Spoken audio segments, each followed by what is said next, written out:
next guest, who I was so excited about 10 minutes ago, and I'm still excited about having him on our show, and that's Nolan Williams Jr., whose play actually, I saw it, Nolan, the other day, the play Grace at Ford's Theater, and I know I want to talk about some other things, but I have to say how personal that play was for me. And I thought it was really, really fantastic. But before we go there, I want to welcome you. Hey, Denise, thanks for having me on. Good. You've done some major projects. You've done a bunch of major projects. We're going to talk about the two you've done in the last year. One, the statehood documentary that you did, and also I Have the Right to Vote video that we've used a couple of times. I mean, talk a little bit about Nolan Williams and how you even got into this. I'm waiting to see you at a Grammy or at a Tony Award sometime soon. But anyway. From your lips to God's ears. I did win 3 Telly Awards last year, and that was amazing. Good. We are grateful for that. Well deserved. Listen, I am a composer and producer and a cultural curator, and I've been in this game for a while, largely through my company, New Works Productions. We've been producing projects here in Philadelphia and Atlanta and other places, and just grateful to always be able to celebrate our culture, to find ways to elevate and present our culture, and to leverage the power of music and the arts around social impact. That's the work that I love doing, and all of my projects center around that. So those projects you referenced, I Have a Right to Vote, that was our voting rights anthem that we produced. By we, I mean my producing partner, Del Mott Edgewood, and myself, my company, New Works. We put that out during the election cycle, the presidential election cycle, and we wanted to raise awareness around voting rights and equal access to the ballot box. And we were able to get stars like Billy Porter and Billie Jean King and Hill Harper and Carla Hall and Christopher Jackson, Ebony Joanne, Ryan Swain, and Sheila Johnson. I hope I'm calling all those names. But we reached an audience of over 1.3 million people through that project, and won a 2021 Telly Award Bronze Prize for Best Social Impact Video. So that was fantastic. Or it is. I mean, it's still so relevant too. So yeah, absolutely. And then of course, Becoming Douglas Commonwealth, a project that you were a part of. We were able to partner with the Executive Office of the Mayor to draw attention to voting rights and statehood for the citizens of the District of Columbia. And we were able to put together a wide cast of civic and business and community leaders, congressional leaders like Jamie Raskin and Steny Hoyer and Eleanor Holmes Norton, and business leaders like Chef Jose Andres and Ted Leonsis, and our current mayor, 4 of our former mayors. We put all of these people together and so many more to really make some compelling arguments as to why the citizens of DC deserve statehood. And that documentary aired in 5 CBS markets as well as DC TV. So both of those projects are still viewable. If you go to my website, nolanwilliamsjr.com, you can check out those projects. Nolan, I mean, just like Dr. Fry, you're native Washingtonian, right? Grew up, educated in public schools. Naturalized. Okay. I was born in LA, but I moved here when I was 4. So DC is home. And, I'm so proud to be a product of this city.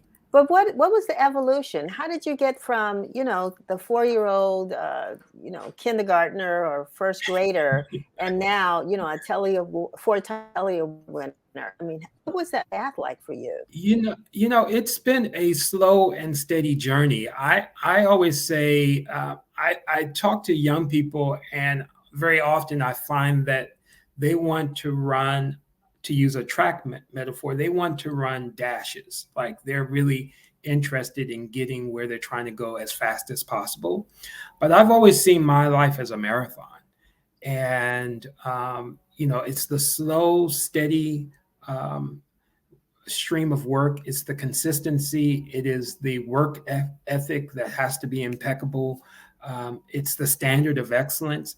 And it's building project by project, event by event, to a place that you really establish a great body of work. And that's what I've been doing for over 30 years, largely through the work of my company, New Works Productions, which I founded in 2003, and through the amazing partnerships that I've had with some of the leading arts and arts organizations and cultural institutions of our time. So really grateful for that.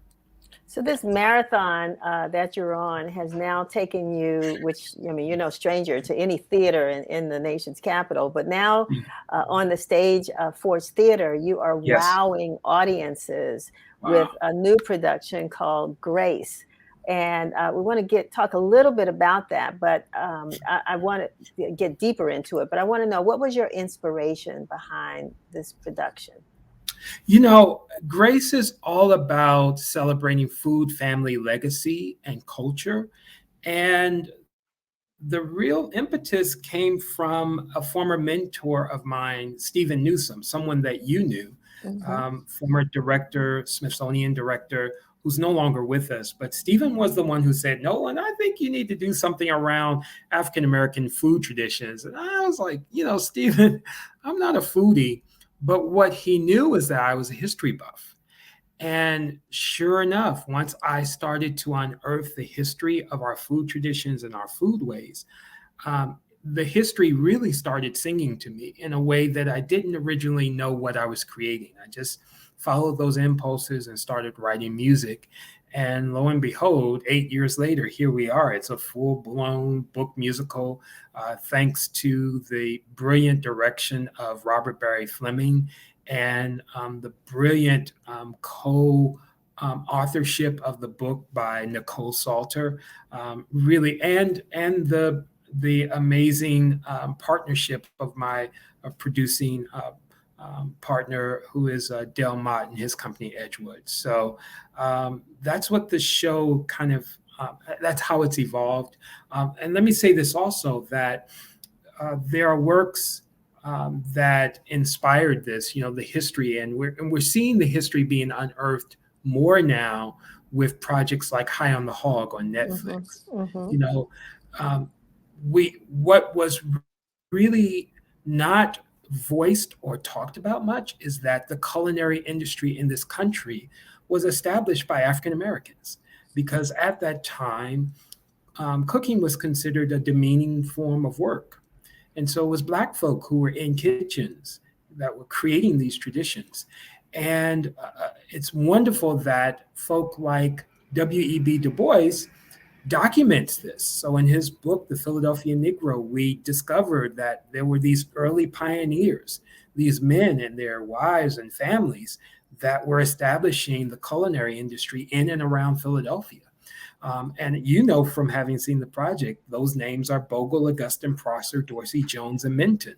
And it was from that that I took the last in that lineage, that name, and created this fictionalized family based on that real history, and said, what would happen if Minton's Place, a restaurant established by the real Henry Minton, what would happen if we fictionalized like that restaurant still being in existence more than a century later, and with all of the changing dynamics that we have in our country and in urban centers like Philadelphia, what would that family be experiencing right now? And that really is the premise for the show. I think it was excellent. And I'm, full, as the word everybody uses now, full disclosure. Full disclosure, I'm not a great fan of musicals. And so I said, I'm sorry. But I sat down and I said, oh my goodness, are they going to sing to me all night long? And I was so taken away, by the music. They could sing to me all night tonight and tomorrow night. I thought it was just fantastic. So you have sort of broken that, and I've seen a few, but I figure if I go to an opera, I'm expected, but you've broken that, whatever tendency in my head, and I really thoroughly enjoyed it. The voices were fantastic. And the story, some people probably think I'm crazy. I was probably one of the ones that cried doing that movie called Barbershop. because the Hmm. story of a family-owned business that was struggling, as you said, as things changed. And that's what I got out of this. This was a Yeah. family-owned business that had some great history, as you talked about, the Minton family. And it was around food. And just even Yeah. the I don't want to tell it all. I want people to go see it. But even the struggle between family members and their concept of each other as it related to food, I thought was just marvelous the way you were able to weave all these different things together in this production. Oh, thank How you. long will the play be at Ford's? We're running until May 14th, so Okay. there's plenty of time for folk to come, and we hope that you will come. I love the fact that you said that you're not into musicals. I've heard that comment before, but I think people are finding this play to be different because it really is a play with music more than it is a typical kind of musical. Musical, Yes, we right. do sing to you the entire evening, but a lot of what we're singing about is really integral to you understanding who these family members are, Hmm. what they aspire towards, the challenges that they face, and the joy that they find, even in a time of mourning. That is so um, uh, integral to how we mourn, right? Even in times of greatest grief, we still find something to laugh at, and we Right. find joy in remembering, the things that there are to lift up about the person, the memories of that person that we're mourning the loss of. So this musical really captures that spirit in a wonderful way. One minute you might be crying, the next minute you'll be laughing hysterically. So. Yeah, Uh, well, that was me. That was me. Yeah, It was yeah, really it is really a fantastic production, and I would welcome everybody that is watching the show. If you haven't been to see it, make sure you go run on over to Ford's Theater. Take family, friends, please, please. children, everybody. Yeah. It's really that kind of a family event. What do you have coming up? Anything that we should be preparing ourselves for? So, of course, we're going to be moving Grace forward beyond this run at Ford. So we want people to be connected with the show. So you can go to gracethemusical.org and become. Did I say that right? I hope. No, I think it's gracethemusical.com. And become a friend of Grace the Musical, and that way you can learn more about the development of that project. I think I'm a social impact resident, or what they call a social practice resident at the Kennedy Center.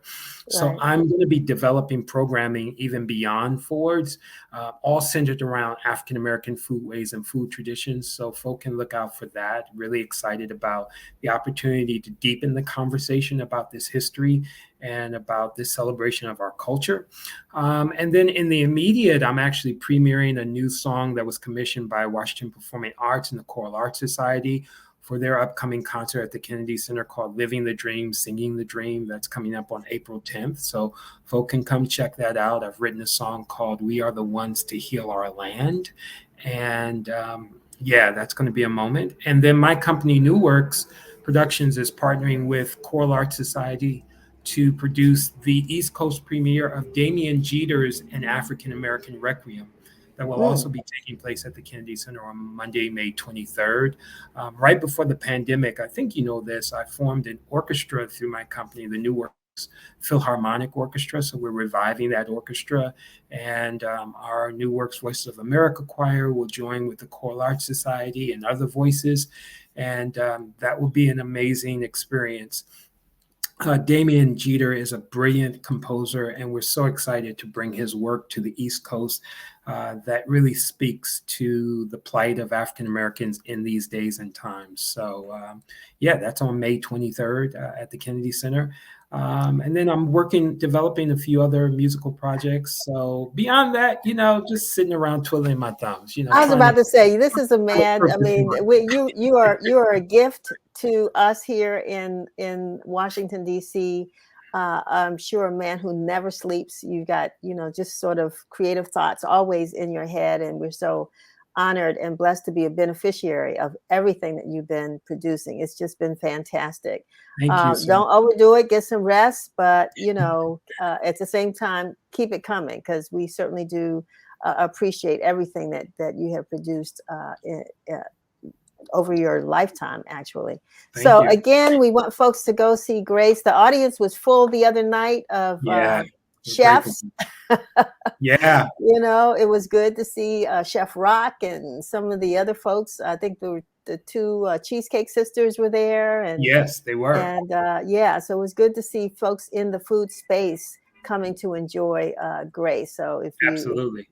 And listen, Denise, thank you for always being such a supporter, and thank you to the Washington Informer, your paper, for just always being there when we need you. We appreciate all that you do for this community. So thank you. Thank you. Thank you. And we do have a story coming out next week on the production. Like I said, Brenda Cyrus will be, and she won't even tell us, Nolan, the review, official review. I mean, the publisher, I'm like, well, what is it going to say? You have to read it. So I'm looking forward to it, but I know that she enjoyed it. So, all right. Let me just ask folks, listen, before I go, let me just ask folks, go to nolanwilliamsjr.com, and there's a lot that's there. The projects that we referenced are all there, but also just kind of stay connected with the work that I'm doing moving forward. Thanks again, Denise, for having me.